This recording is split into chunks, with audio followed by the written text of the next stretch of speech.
జోగులాంబ జిల్లా ఐజా మండల కేంద్రంలోని గాజులపేట కాలనీలో వర్షానికి వరద పోటెత్తింది.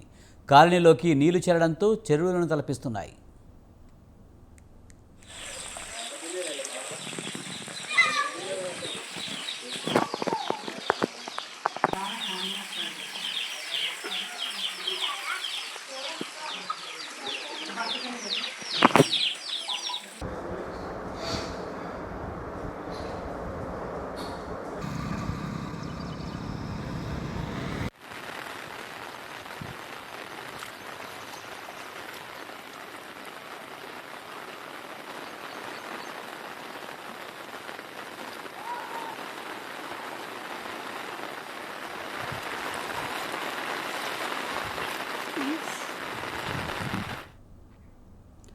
గాజులపేటలో నిన్న రాత్రి నుంచి ఎడతెరిపి లేకుండా కురుస్తున్న వర్షానికి కాలనీలో నీరు చేరిపోవడంతో ప్రజలు ఇళ్ల నుంచి బయటికి వెళ్లలేని పరిస్థితి నెలకొంది.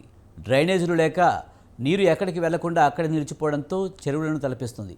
ఈ నీరు భూమిలోకి ఇంకిపోవాలన్నా దాదాపు 10 రోజులు పడుతుందని స్థానికులు అంటున్నారు.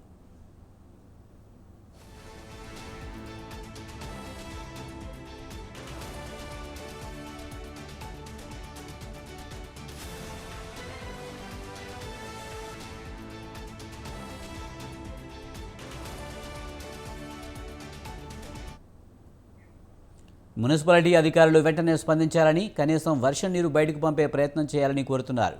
ఇటువైపు మున్సిపాలిటీ అధికారులు క్షేత్రస్థాయిలో పర్యటించాలని, లేకపోతే కలెక్టర్ల దృష్టికి తీసుకువెళ్తామని అంటున్నారు.